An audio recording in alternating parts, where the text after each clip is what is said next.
Hello, and welcome to episode 3 of the J&J Pod, featuring a conversation between Jon Laxmi and Jon Laxmi. This episode focuses on China. Welcome back, everyone. Jon Laxmi here with Jon Laxmi. So this is the J&J Pod. It's a podcast, but also intergenerational father-son podcast, right? We're a family pod. So today we're going to be covering China, right? And our interrelations or lack of relations with China as a geopolitical adversary and cooperative. But before that, I will give you a brief intro on me. My name is Jon Laxmi, and I am the founder of Kismet. Kismet is my company, but also a mission to help solve for loneliness and for the lack of love and deep relationships that a lot of us find in our everyday lives. I solve for this using what I like to call the science of connection and the lost art of love, how to interpersonally relate to people, conflict resolve, etc. And of course, the large layer of data, statistics, and biometric science there is behind human connection and development of relationships.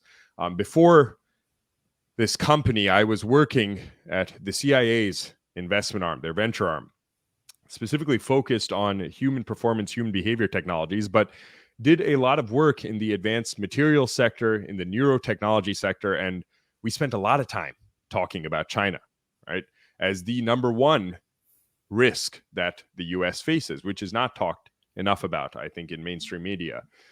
Before that, I had done stints at NASA, JP Morgan, the White House, NBC, TED Talks, artificial intelligence startups, you name it. But today's topic is important to me. On the last episode, we talked about loneliness, and before that, Silicon Valley Bank and the fallout there. But this title has specific significance, but I'll pass it off to my father to introduce himself, and maybe he can shed light on that. Thank you, Jonathan. I'm Jon Laxmi. I'm currently based in Atlanta, Georgia. I'm retired now after a long career in government and finance. I worked in investment banks in New York and had quite a bit of interactions with Chinese companies and Chinese government and Chinese investments.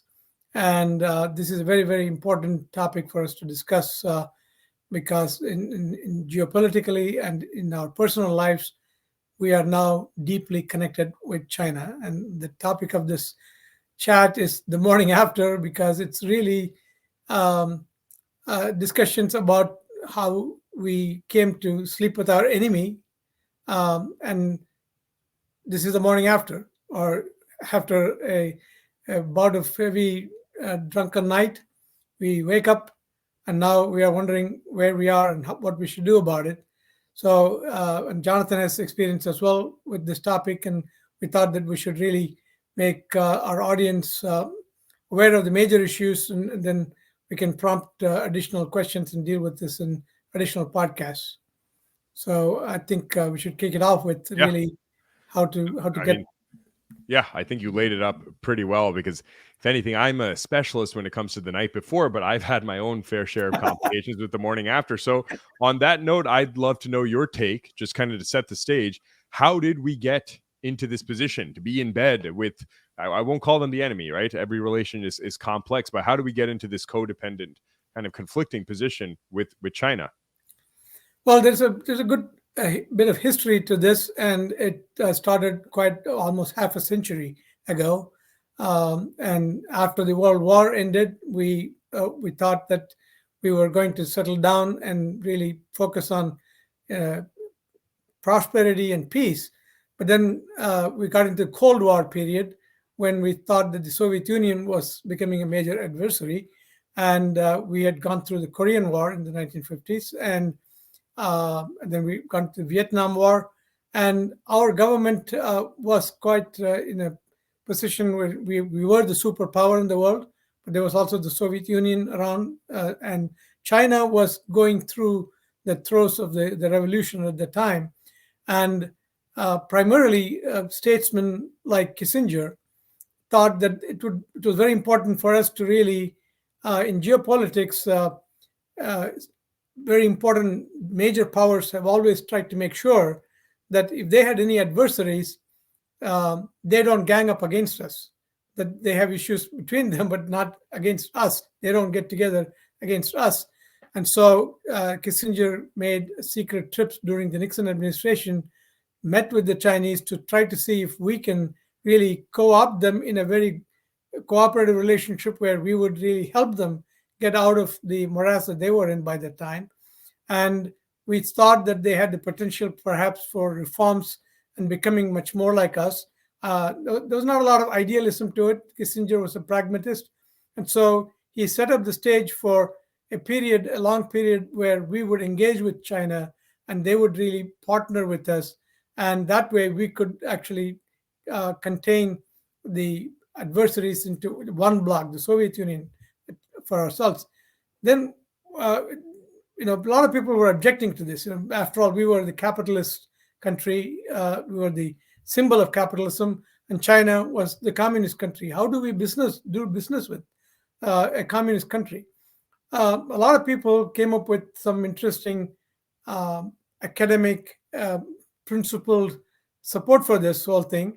I think there was a lot of profit motives behind it as well. Our multinational companies wanted to do business with China, and academics actually came up with a very interesting framework to say, well, this is all free trade. 200 years ago, Adam Smith, the famous economist, and David Ricardo, another famous economist, had come up with this idea in The Wealth of Nations that Adam Smith wrote, and in the treatises that Ricardo wrote, that all countries will benefit if every country focuses and specializes in whatever they have natural advantages in. So if a country is in the tropics and they can be an agricultural economy, they should focus on it, and then they can really sell their crops to other countries where they're not able to grow the same. And so both countries then can trade. The other country may be specializing in something else. So it's a very sound economic theory, and this was actually offered as a principled basis by which we, the capitalist country, will trade with China because we have the capital, we have the technology, and they have a much larger population. They have the labor that they can supply to us at a lower cost.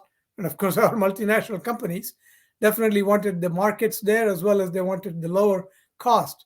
And so there was not much of a big Republican and Democratic divide. It was also helpful, of course, that Nixon was a Republican. And it was, if a Democrat had proposed it, geopolitically and internal domestic politics would have really been against it. But it was helpful that a Republican president, who normally leans towards free markets, Nixon, was setting this up, and the Democrats really also were persuaded to go along by the academics, saying everybody will benefit, we'll get lower cost products and so forth. But there was a fallacy that really we realized much, much later.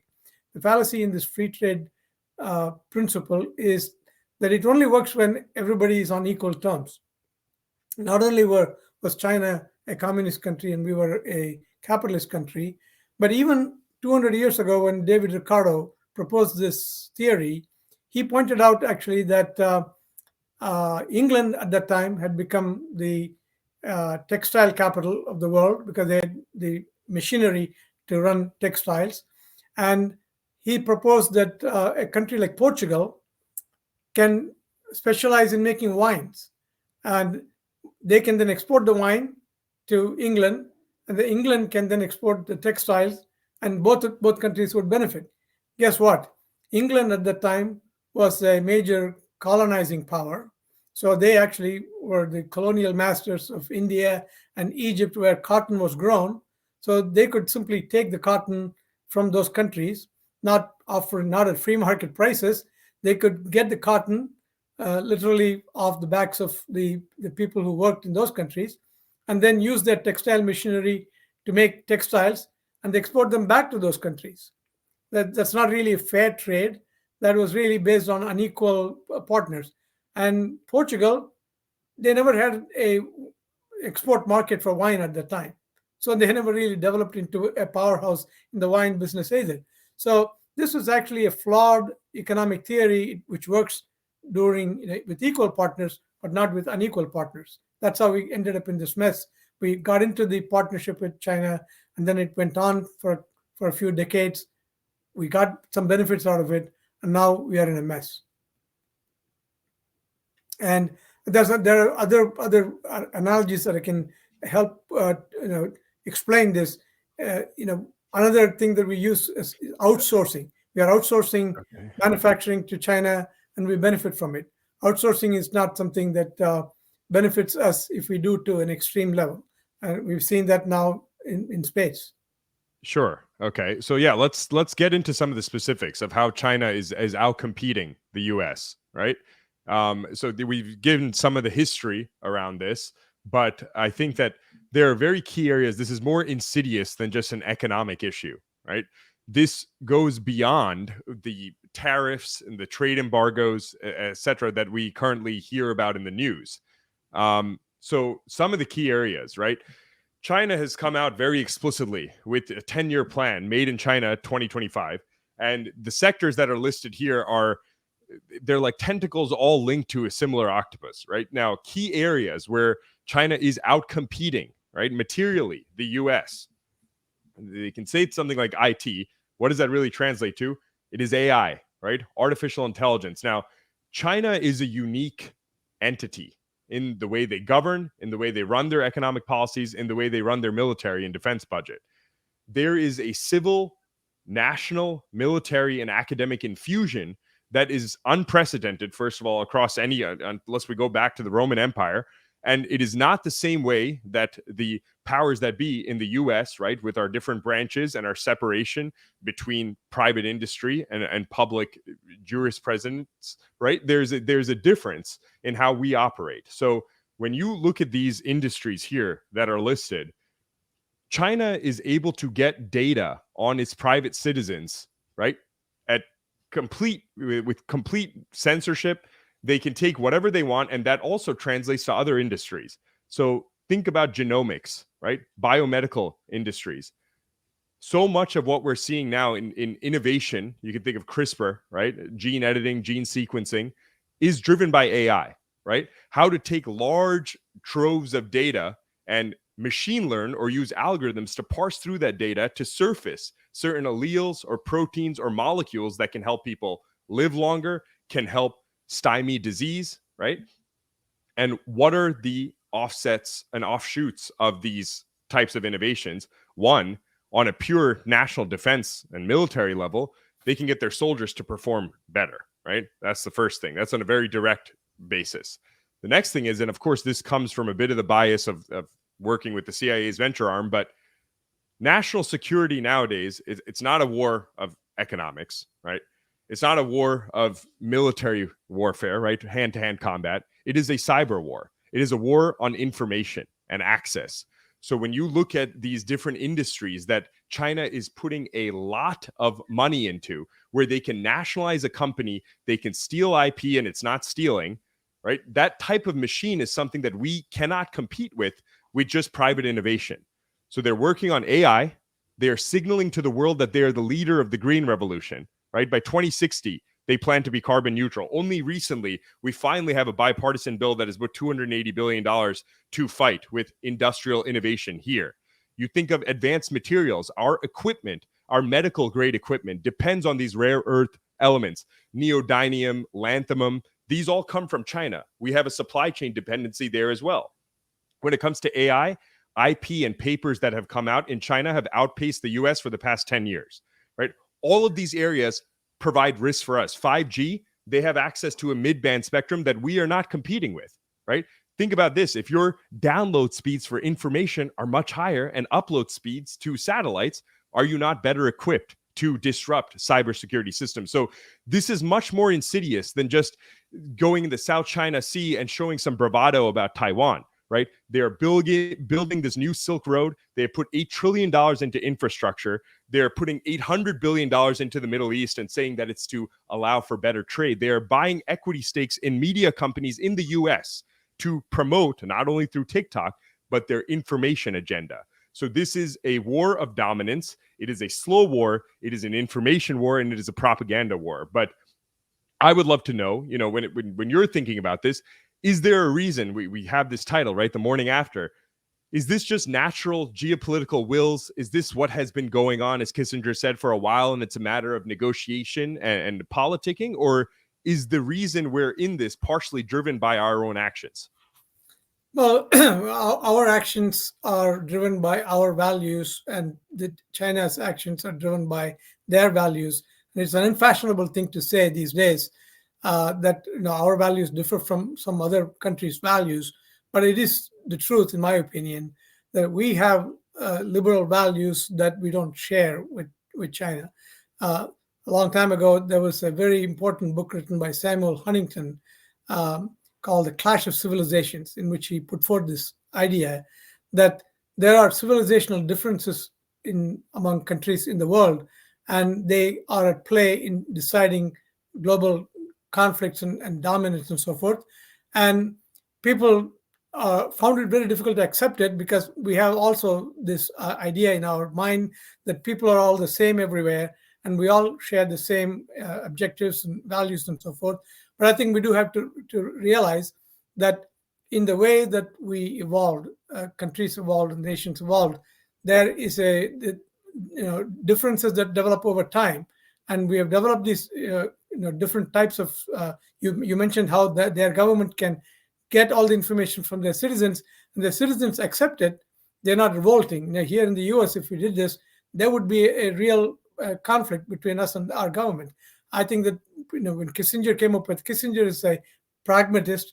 He came up with this idea that rising powers like the United States must be mindful of we are a major power. When we look at another new rising power, we have to really engage with them in such a way that we don't come into conflict with them.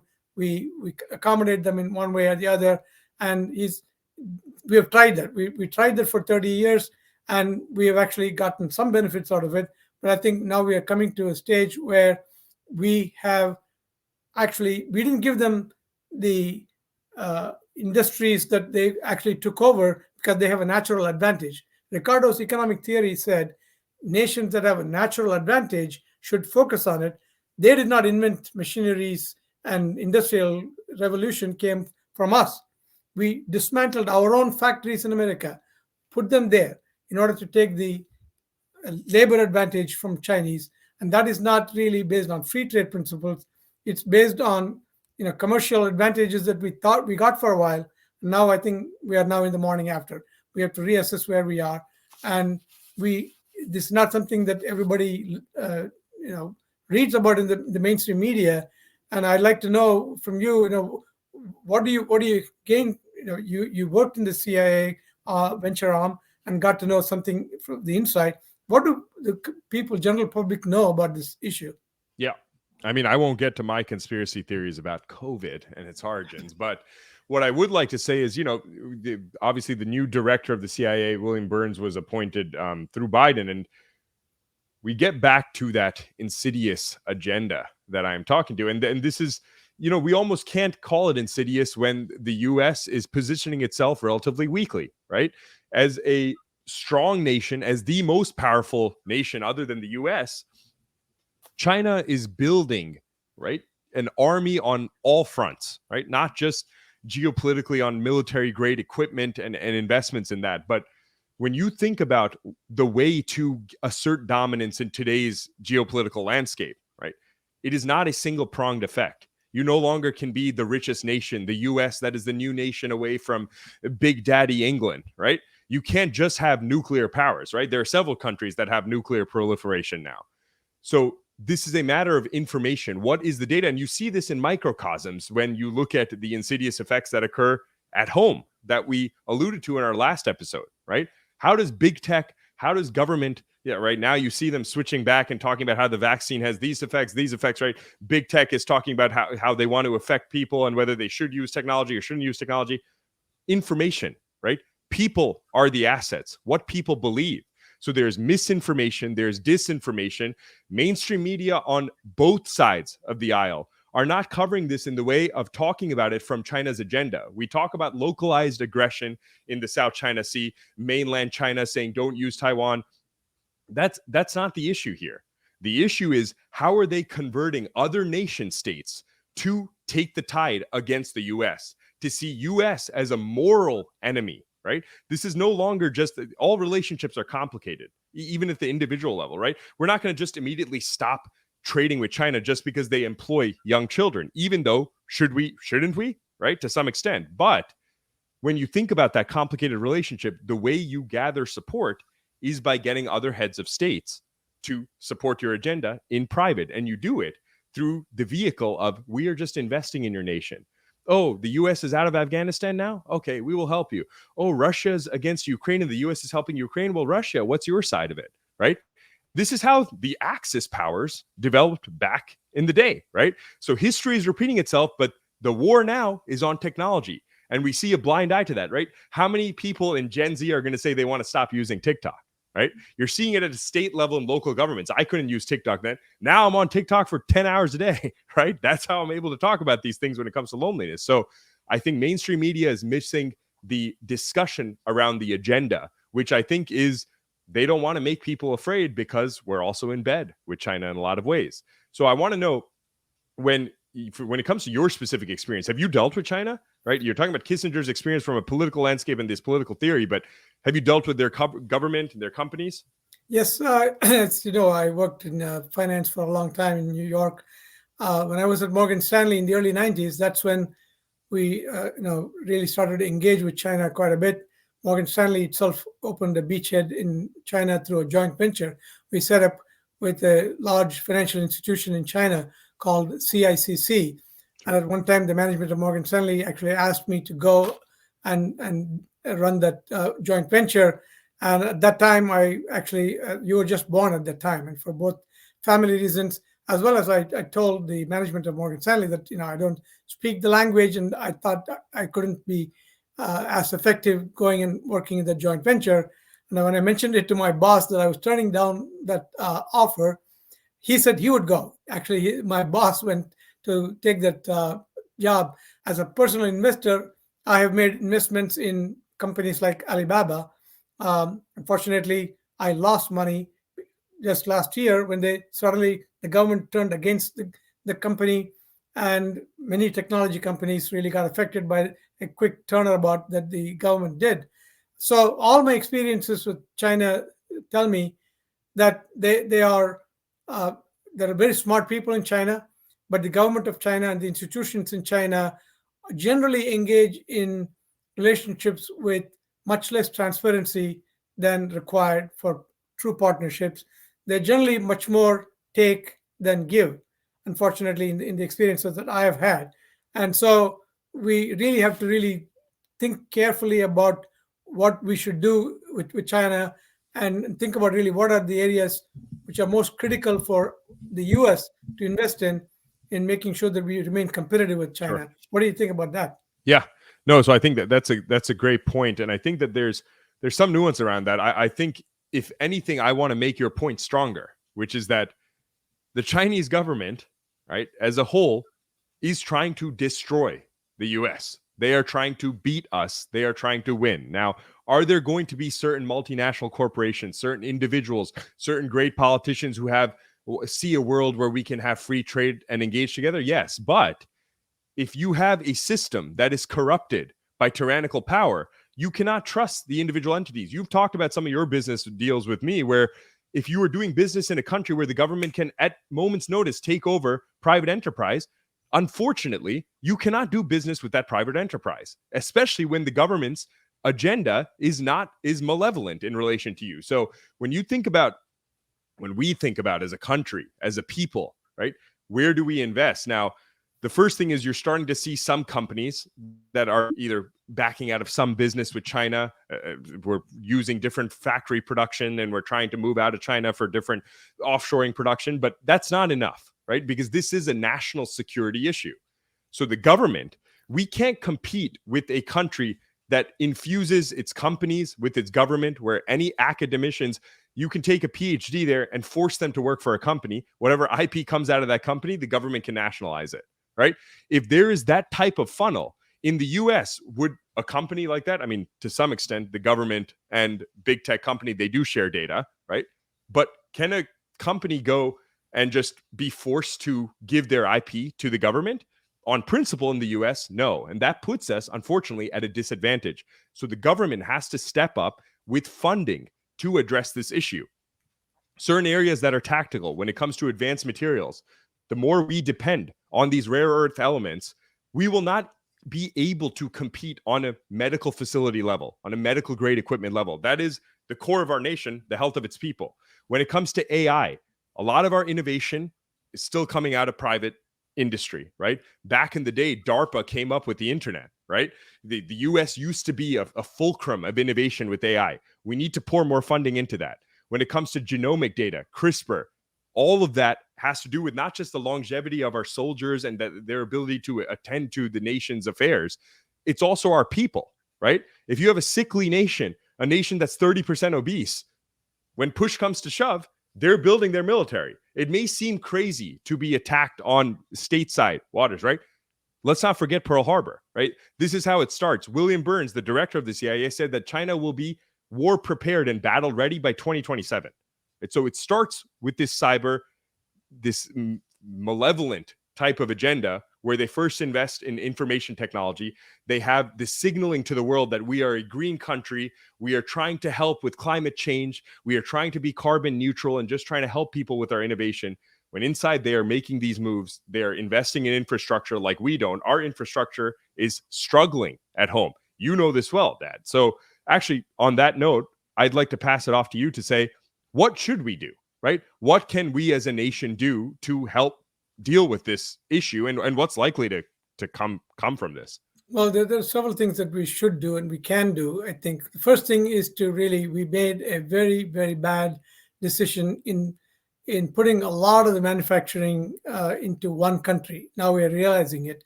Even if it was not China, okay, even if it was France or Germany, we should never really put all our eggs in one basket. We made that big mistake with China. The first thing is to diversify.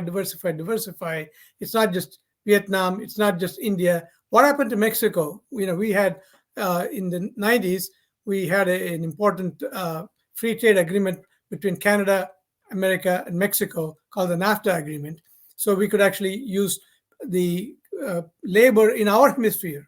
In Latin America and Mexico, we can use the labor there. And in fact, we are saying people are coming across the border.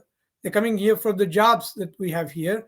Instead of exporting those jobs to China, we can have some of those jobs in our own hemisphere, in Mexico and other countries. And this is not I'm not only talking about manufacturing. I wrote an article in 2004 against the outsourcing that we are doing to India on software and other services. Now, India is a democracy. It's a different kind of country. Even then, I would say we should diversify our suppliers, among a number of countries.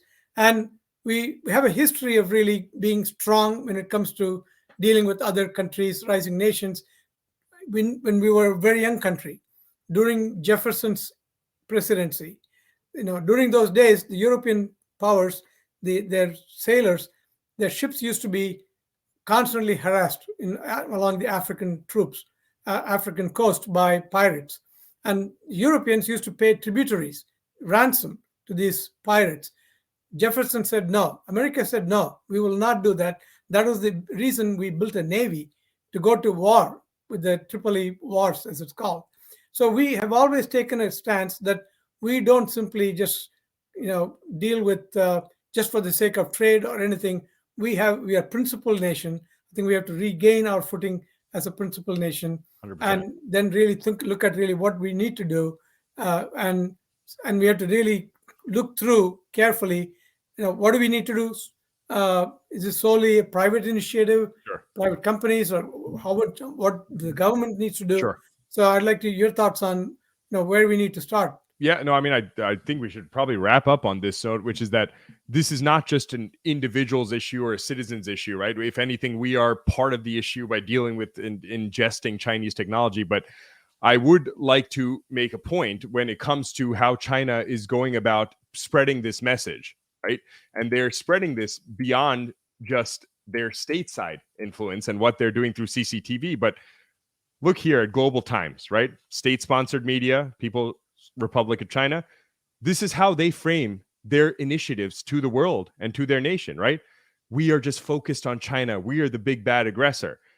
UK is doing the same, and all our allies, but what are they doing? They're the good big brother. They're just helping with the epidemic that came out of China, first of all, but poverty, climate change, war, right? We should all look to them as the new leader, the new America, right?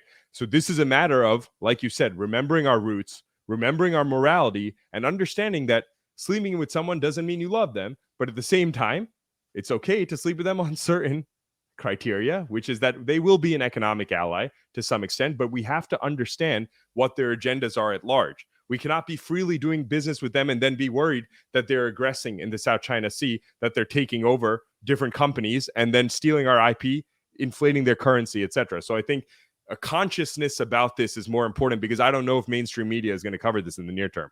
Well, I think we're coming to terms with this. Hopefully, that we are all coming to terms with Sure. this now. The morning Yep. after now. Yep. Agreed. Thanks.